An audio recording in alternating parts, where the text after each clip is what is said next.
श्री स्वामी समर्थ. श्री स्वामी समर्थ. नमस्कार. प्रगती रीड्स या चॅनलमध्ये तुमचं स्वागत आहे. आज आपण श्री स्वामी चरित्र सारामृत या ग्रंथातील अध्याय 17चा मराठी सार म्हणजेच अर्थ ऐकणार आहोत. तरी शेवटपर्यंत नक्की ऐका. चॅनलवर नवीन असाल तर प्लीज चॅनलला सबस्क्राईब नक्की करा.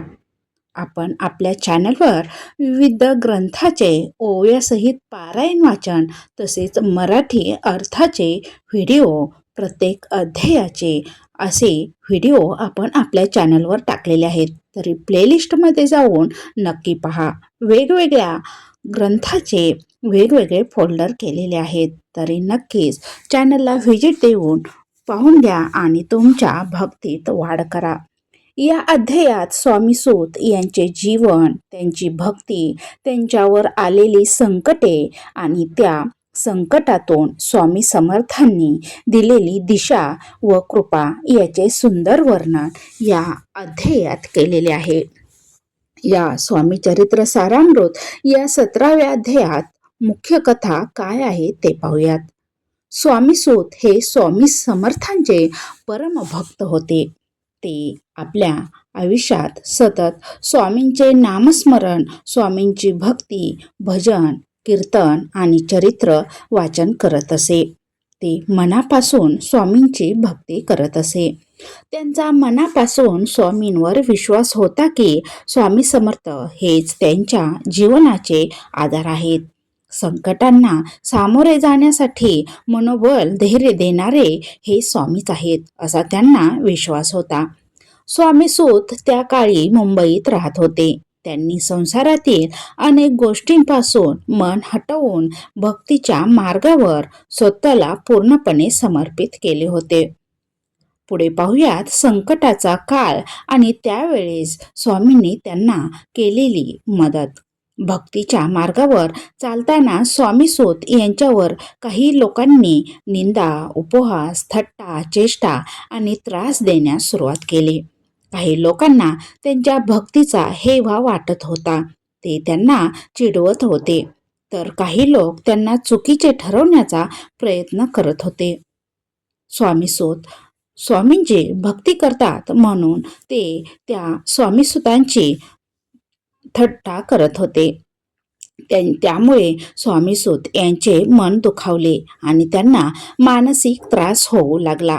अपमान आणि निराशा वाढू लागली. दुःखित झाले, निराश झाले. पुढे पाहूयात मनाची परीक्षा.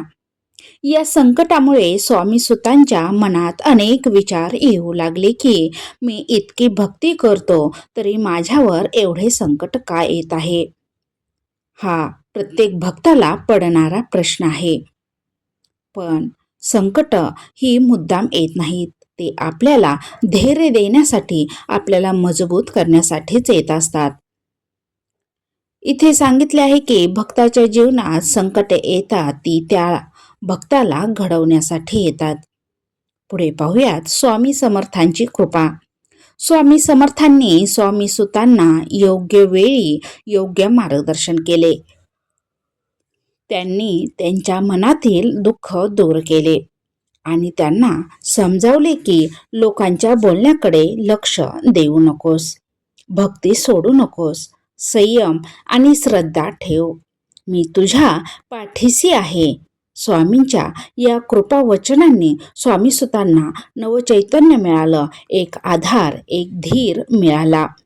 स्वामी आपल्या पाठीशी आहेत असा त्यांना धीर मिळाला. पुढे पाहूयात भक्तीचा खरा अर्थ. या अध्यायात स्पष्टपणे सांगितलं आहे की भक्ती म्हणजे फक्त पूजा, जप किंवा व्रत नव्हे.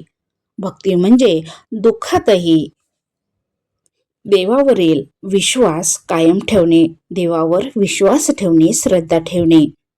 स्वामी सूत यांनी हे जाणले की स्वामी समर्थ मला संकटातून बाहेर नक्की काढतील, पण त्यासाठी मला श्रद्धा टिकवावी लागेल, संयम बाळगावा लागेल असं स्वामी सुतांना मनाशी ठरवलं होतं आणि त्यांना तसा भास झाला होता. पुढे पाहूयात अध्याय 17चा मुख्य संदेश आपल्याला काय मिळतो. निंदा आणि अपमान सहन करणे ही आपल्या भक्ताची परीक्षा आहे. जो भक्त निंदेला घाबरत नाही तोच खरा भक्त होईल.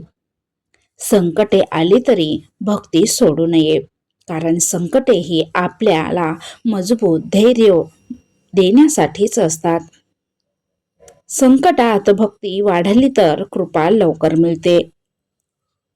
जो संकटाच्या वेळी गुरूंवर स्वामींवर विश्वास श्रद्धा ठेवतो, श्रद्धा डगमगू देत नाही, भक्ती कमी होऊ देत नाही, तोच खरा भक्त असा स्वामी मानतात आणि त्याच्यावरच कृपा लवकर होते. पुढे पाहूयात, स्वामी कृपा ही योग्य वेळेला योग्य मार्ग दाखवते. आपण फक्त श्रद्धा आणि संयम ठेवायचा. संकटात गुरु स्वामी कधी भक्ताला एकटे सोडत नाही. योग्य वेळी ते मदत नक्की करतात. जगाच्या बोलण्यापेक्षा स्वामींच्या शब्दावर विश्वास ठेवावा. लोक काहीही बोलले तरी आपला स्वामींवर विश्वास श्रद्धा असणे महत्वाचे आहे. लोक बदलत राहतात पण स्वामींची कृपा कायम असते. या अध्यायातून आपल्याला असा निष्कर्ष मिळतो की अध्याय 17 मध्ये स्वामी सूत यांच्या जीवनातून हे शिकायला मिळते की भक्तीच्या मार्गावर संकटे येतातच, पण स्वामी समर्थ आपल्या भक्ताला कधीही एकटं सोडत नाहीत. श्रद्धा, संयम आणि समर्पण ठेवले तर जीवनातील प्रत्येक दुःखातून मार्ग निघतो. जय जय श्री स्वामी समर्थ. श्री स्वामी समर्थ. आजचा हा श्री स्वामी समर्थ सारामृत,